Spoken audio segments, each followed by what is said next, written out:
오늘은 율법, 계명, 율례, 규례, 법도라는 주제로 좀 나누고자 합니다. 구약 성경에서 상당히 많이 나오는 낱말이에요. 또 여러분들 관심도 한 번씩 가졌을 겁니다. 그러나 또 혼동스러워요. 정리가 되지 않는 것도 사실입니다. 율법이란 말은 구약 성경 전체를 가리켜요. 그러니까 히브리어는 토라, 원래 가르침이라는 뜻을 갖고 있었어요. 그러니까 모세 오경을 합쳐서 말할 때 보통 우리는 토라라고 얘기합니다. 율법이라고 또 말하기도 하고. 로마서 8장 2절, 이는 그리스도 예수 안에 있는 생명의 성령의 법이 죄와 사망의 법에서 너를 해방하였습니다. 이 로마서 8장 2절에 이 법이라 할 때 토라를 의미하는 겁니다. 헬라어로는 노모스예요.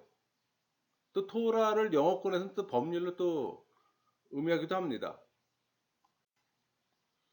이 율법은 유대교에 있어서 하나님에 대해 알려주신 것과 또 하나님 뜻에 대해 알려주신 것 전체를 가리켜요.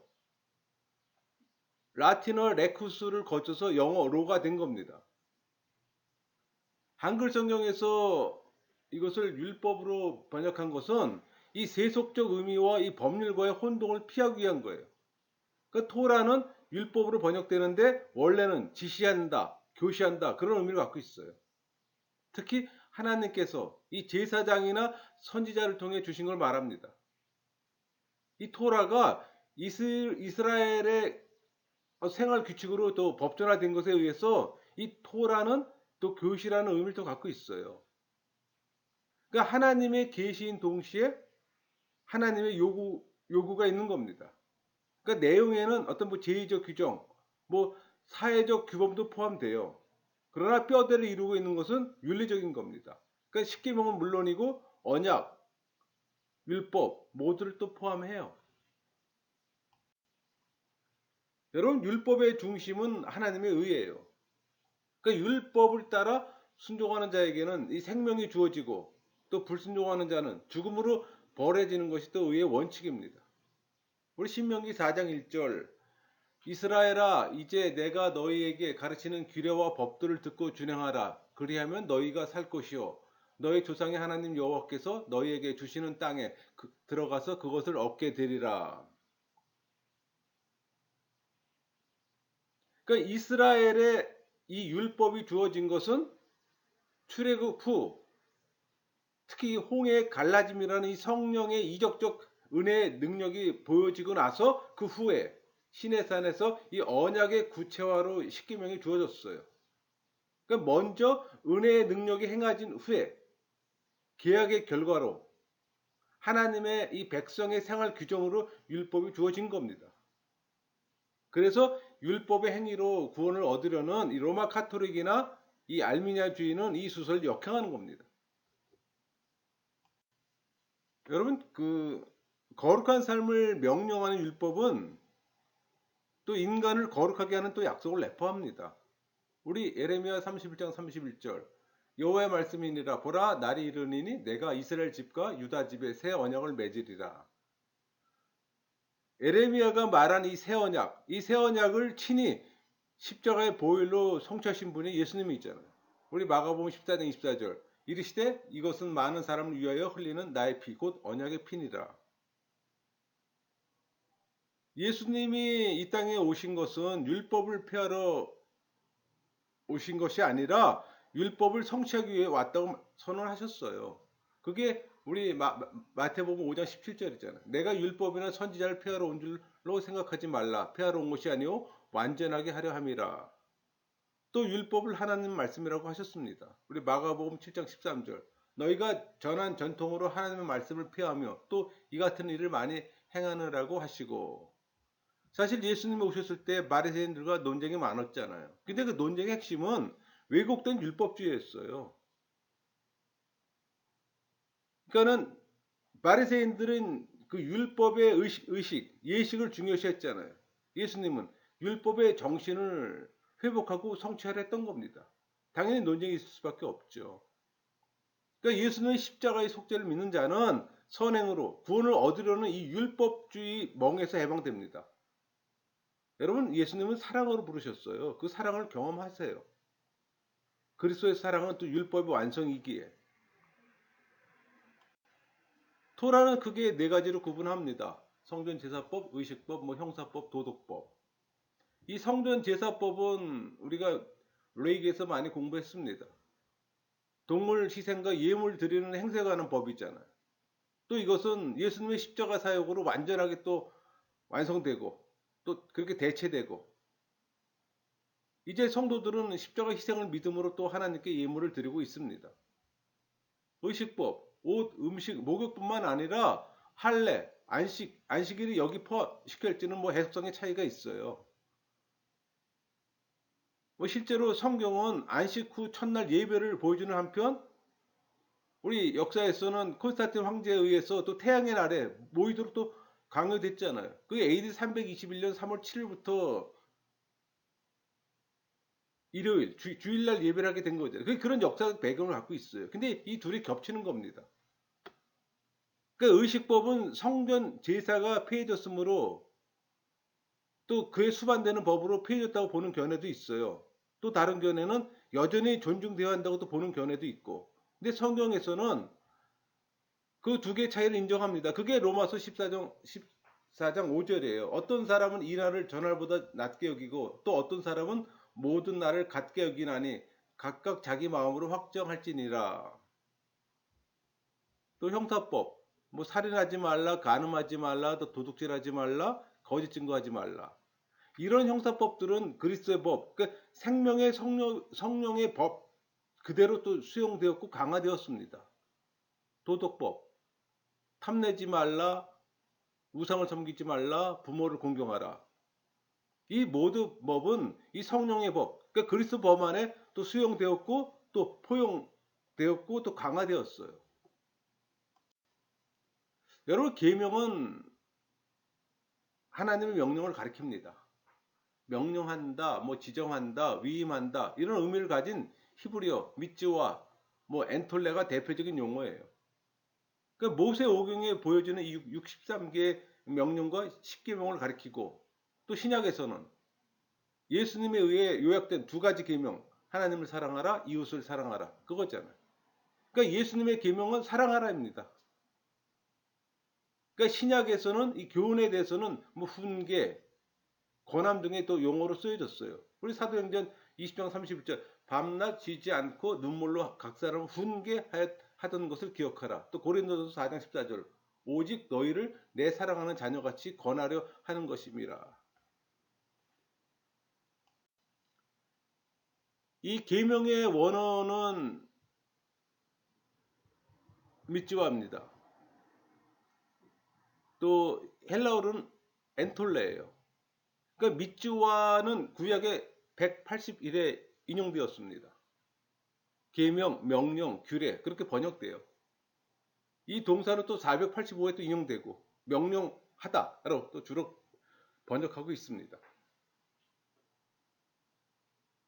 또 헬라어에서는 엔톨레, 헬라어 명사로서 계명, 명령으로 번역되고 있어요. 한 70일에 또 쓰여졌고, 우리 마가복음 10장 5절, 예수께서 그들에게 이르시되 너의 마음의 완악함으로 말미암아 이 명령을 기록하였거니와. 이것은 동사 그 엔텔로, 명령한다, 뭐 당부한다, 가르친다, 거기서 온 말입니다. 그러니까 70인역이 히브리어 미츠와의 번역으로 쓴 말이에요. 여러분, 십계명은 기초가 되는 율법이에요. 그 십계명은 완전치 않았기 때문에 또 율례들로 보충하는 겁니다. 그러니까 출애굽 20장에 있는 십계명 다음에 출애굽 21장에서 23장까지는 이 십계명의 세부 사항들과 보충하는 많은 율례에 관한 기록이 나옵니다. 그러나 율례에는 심판이 없어요. 근데 여러분, 이 율례에 심판을 추가하면 그 율례는 규례가 되는 거예요. 여러분, 그런 구분이 필요합니다. 예를 들어서 십계명 중에 하나인 안식일을 지키라는 말 있잖아요. 출애굽 20장 8절에 안식일을 기억하여 거룩하게 지키라. 근데 여러분, 이 십계명을 보충하는 이 율례들은 안식일에 무엇을 행할 수 있는가에 관한 몇 가지 또 세부적인 사항을 제공합니다. 그러니까 어떤 율례는 거리 이동에 가서 얘기해요. 우리 사도행전 1장 12절에 이사는 예루살렘에 가까워 안식일에 가기 알맞는 길이라. 그러니까 하루에 갈 수 있는 규빗 일정 양이 있단 말이에요. 또 어떤 것은 불 피우는 것에 관해서 얘기합니다. 우리 출애굽기 35장 3절 안식일에는 너희의 모든 처소에서 불도 피우지 말지니라. 그러니까 이런 율례는 심판을 추가하지 않으면 규례가 되지 않아요. 그 율례일 뿐입니다. 그러니까 심판이 가미될 때 그게 이제 규례가 되는 겁니다. 그러니까 여러분 율례와 규례에 대한 구분은 심판으로 보시면 되는 거예요. 심판이 없으면 율례고 심판이 있으면 규례가 되는 겁니다. 그러니까 나중에 이 안식일을 지키지 않는 자는 죽이라고 했어요. 우리 출애굽기 31장 15절 여호와께 거룩한 것이라 안식일에 일하는 자는 누구든지 반드시 죽일지니라. 이것은 계명이나 율례가 아니에요. 심판이 들어가 있기 때문에 규례가 되는 겁니다.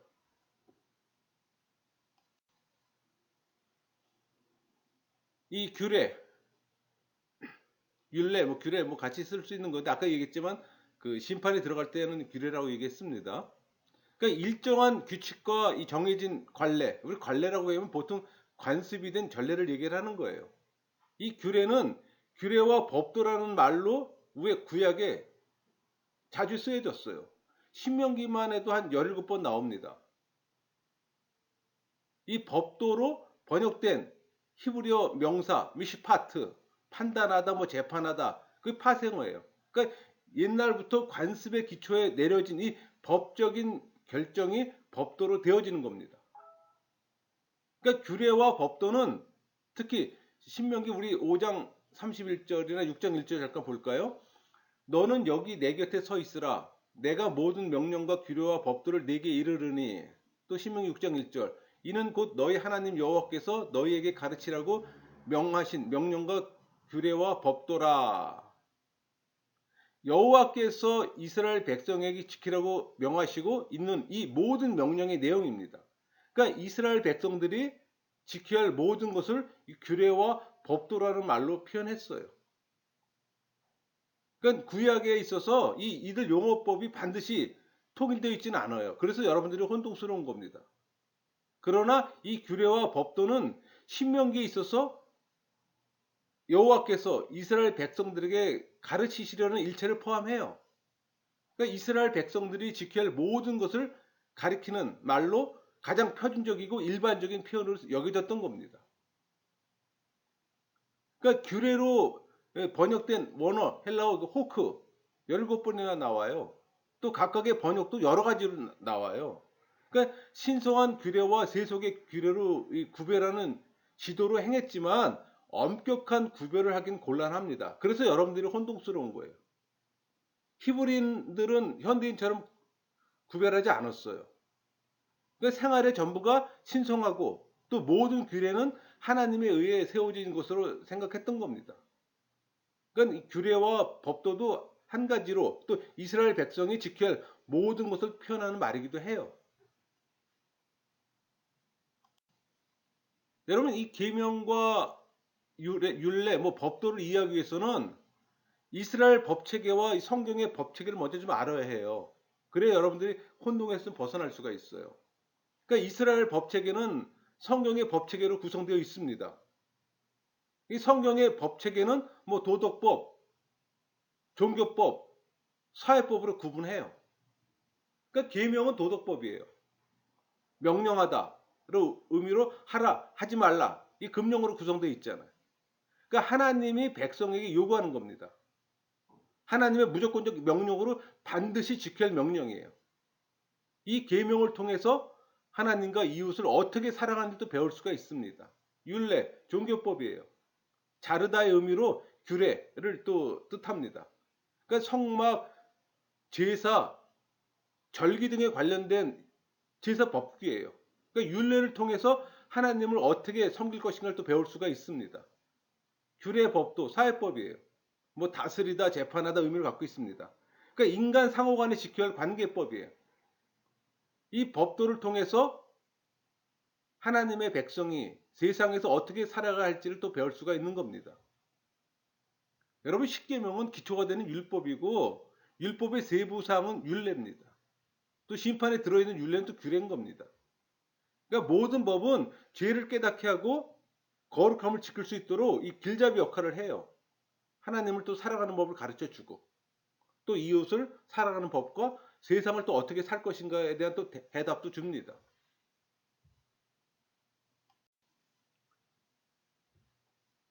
여러분 율법 한마디로 정리한다면 계명과 율례와 법들 모두 포함해서 율법이라고 얘기하는 겁니다. 토라에 그게. 이 법을 더 넓게 말하면 성경 전체 하나님 말씀을 또 말하기도 합니다. 계명, 하나님의 명령, 하나님이 위임하신 사명, 마땅히 행하도록 위탁받은 명령입니다. 그러니까 구약 성경에는 이 율법과 십계명을 가리켜요. 신약에서는 보다 광범위하게 하나님께서 예수님을 통해 성도들에게 주신 모든 명령을 또 의미합니다. 예수님은 이 계명의 근본 정신은 하나님을 사랑하고 이웃을 자기 몸같이 사랑하라고 가르쳤어요. 우리 요한일서 3장 2절 이는 우리가 그의 계명을 지키고 그 앞에서 기뻐하시는 것을 행함이라. 율례 사전적 의미로는 뭐 선포하다, 규정하다, 심판하다, 뭐 다스리다. 그러니까 재판의 판별 기준이 되는 이 법령, 법규 모두를 포함합니다. 그러니까 하나님의 이 법들을 뜻하는 동시에 사회적 규범이라는 또 의미도 담고 있어요. 우리 시편 94편 20절 율례를 빙자하고 재난을 꾸미는 악한 재판장이 어찌 주와 어울릴리까. 규례 일정한 규칙 하나님께서 친히 세우시고 명령하신 법률이라 규범입니다. 그러니까 가장 많이 사용하는 히브리어는 미슈파트예요. 심판하다 다스리다 뜻에서 유래한 말입니다. 그러니까 하나님이 인간을 다스리는 법, 뭐 계명, 법도 하나님의 백성이 반드시 지키고 따라야 할 절대적인 어떤 규칙과 예법을 가리키는 법적 용어예요. 우리 역대상 24장 9절, 19절 볼까요? 이와 같은 직무에 따라 여호와의 성전에 들어가서 그의 아버지 아론을 도왔으니 이는 이스라엘의 하나님 여호와께서 명하신 규례더라. 그러니까 하나님은 이 기준에 따라서 형벌과 상급을 내리세요. 헬라어로는 카논입니다. 갈대라는 뜻을 갖고 있어요. 갈대라는 게 카네거든요. 거기서 파생되는 말이에요. 그래서 뭐 척도, 기준, 자를 또 가리키기도 합니다.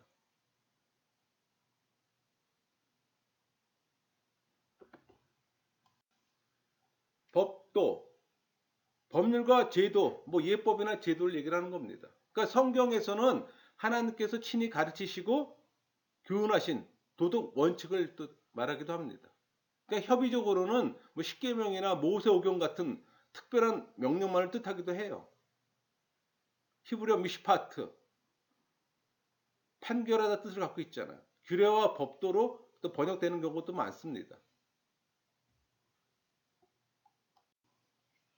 법규 우리 개역 개정에서 추가된 단어예요. 그러나 원어 히브리어는 미슈파트입니다. 우리 아까 봤던 법도하고 동일해요.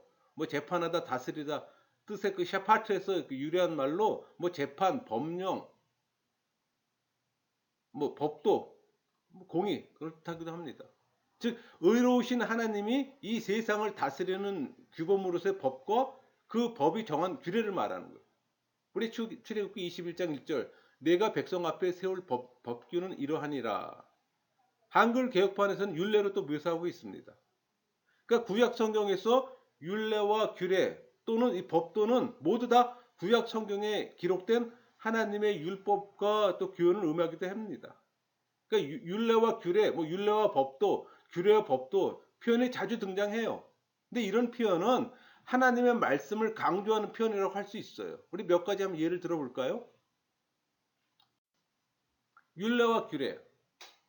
시편 147편 19절. 그가 그의 말씀을 야곱에게 보이시며 그의 율례와 규례를 이스라엘에게 보이는 지도다. 그러니까 여기에서 율례와 규례는 히브리어 후카, 미시파트를 번역한 말인데 직역하면은 법령과 판단이에요. 그러니까 여기서 율례와 규례를 굳이 구분하면은 율례는 뭐 개정된 법률, 그러니까 입법화되거나 성문화된 법을 의미합니다. 그럼 규례는 판례나 뭐 구속력 있는 법을 근거로 해서 내린 판결들을 의미하기도 해요.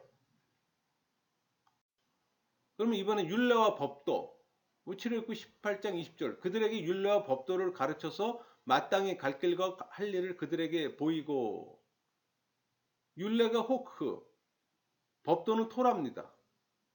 그러니까 하나님께서 모세에게 가르쳐 주신 모든 종교법과 시민법을 의미해요.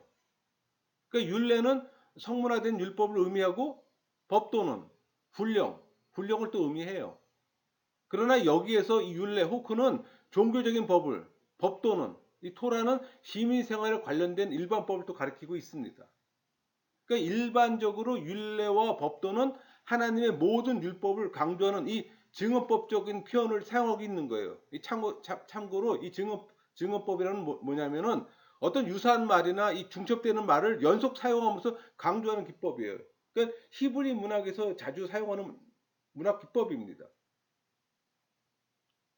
에스겔 44장 24절 송사하는 일을 재판하되 내 규례대로 재판할 것이며 내 모든 정한 절기에는 내 법도와 율례를 지킬 것이며 또 내 안식일을 거룩하게 하며. 여러분, 규례는 재판할 때 옳고 그름을 판단하는 기준으로 등장합니다. 이 구절에서 그 하나님의 법도와 율례는 절기법, 즉 절기를 지키는 데 필요한 각종 의식법과 절차를 가리키는 말로 사용되고 있어요. 이번엔 법도와 율례 또는 뭐 법도와 규례, 우리 에스겔 43장 11절 만일 그들이 자기들이 행한 모든 일을 부끄러워하거든 너는 이 성전의 제도와 구조와 그 출입하는 곳과 그 모든 형상을 보이며 그 모든 규례와 그 모든 법도와 그 모든 율례를 알게 하고 그 목전에 그것을 써서 그들로 그 모든 법도와 그 모든 규례를 지켜 행하게 하라. 법도와 율례, 뭐 법도와 규례는 하나님께서 이 에스겔을 통해서 가르쳐 주신 각종 종교법과 규례를 의미해요. 그러니까 이 종교법과 규례들은 장차 완성될 새로운 성전 시대에 적용될 또 새로운 법이라고 할 수 있습니다. 또 이 계명과 법도와 율례 같이 쓰는 거죠. 우리 역대하 34장 31절 왕이 자기 처소에 서서 여호와 앞에서 언약을 세우되 마음을 다하고 목숨을 다하여 여호와를 순종하고 그의 계명과 법도와 율례를 지켜 이 책에 기록된 언약의 말씀을 이루리라 하고. 계명과 법도와 율례라는 말이 함께 사용되어 이 성경에 기록된 모든 법과 교훈을 가리키는 말로 사용되고 있습니다. 그러니까 여기에서 이 계명은 분명하고 이 절대적인 명령을 의미하는 말로 사용되고 있어요. 그리고 이 법도는 각종 훈련과 교훈, 율례는 제정된 법률을 의미합니다. 지금 정리가 됐나요? 네, 여러분, 재밌는 게 시편 119편에 이 10개의 동요가 다 나옵니다. 그러니까 시편 119편을 보면은 시인은 하나님의 말씀의 유익함을 강조하기 위해서 이 10개에 가까운 동요를 다 사용했어요. 하나씩 볼까요? 율법, 토라죠. 뭐 지시 또는 훈령. 이 말은 교훈의 핵심을 또 의미해요. 때로는 모세오경 전체를 의미하고. 또 우리 그 요한복음에서 그 나오는 계명이란 말은 구약 전체를 또 의미하기도 합니다. 두 번째 말씀, 다바르, 말씀 사건을 얘기합니다. 이 구절에 나오는 주의 말씀만 지킬 따름이라 할 때 말씀이 그 다바르예요. 똑같은 말씀이지만은 또 세 번째 거하고 또 달라요. 세 번째 말씀 이므라. 41절에 여호와의 주의 말씀대로 똑같은 말씀이지만은 하나는 다바르, 하나는 이므라잖아요. 여기서는 말하는 행동을 또 의미합니다.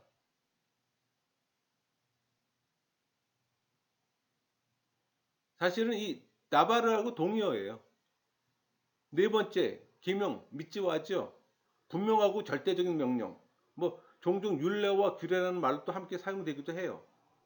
6절에 내가 주의 모든 계명에 주의할 때 이렇게 표현되어 있잖아요. 다섯 번째 율례 호크 제정된 법률이에요. 이 시편 119편에서 이 말은 항상 복수로 또 사용되기도 했어요. 여섯 번째 규례 미시파트 91절에 천지가 주의 규례대로 그렇게 언급되어 있고 그 뜻은 구속력 있는 법을 근거로 해서 내린 판결입니다. 또 악인에 대한 하나님의 심판이기도 해요. 일곱 번째, 법도 피크 교훈이라는 뜻을 갖고 있죠. 15절에 내가 주의 법도들을 이렇게도 증거하고 있습니다. 또 여덟 번째 증거 에두스 31절에 내가 주의 증거들에 매달려 싸우니 이 그 증거는 증거판 경고판 증언을 얘기하기도 합니다. 아홉 번째 또 데렉 33절에 여호와의 주의 율례들의 도를 이렇게 표현되어 있잖아요. 그러니까 하나님의 율법에 규정된 삶의 형태예요. 열 번째가 이제 행실 오라우 9절에 청년이 무엇으로 그의 행실을 깨끗하게 하리이까 이때 행실 나오잖아요. 이 행실은 행위, 방식을 얘기하기도 합니다. 그러니까 모든 단어들은 약간씩 그 강조점이 다르지만 의미는 모두 다 하나님의 말씀을 가리키는 동요로 사용되고 있어요.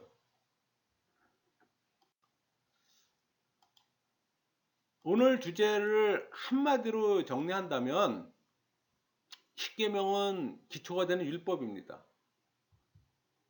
율법의 세부 사항은 또 율례고 또 심판이 들어있는 율례는 규례가 되는 겁니다. 그렇게 여러분들이 이해하면 쉽게 좀 이해가 될 거예요. 그러니까 제가 빠른 시간에 이렇게 좀 설명을 했는데 여러분들이 다시 한번 들어보면서 메모해가면서 다시 한번 듣게 되면 좀 정리가 될 겁니다. 말씀을 마치겠습니다.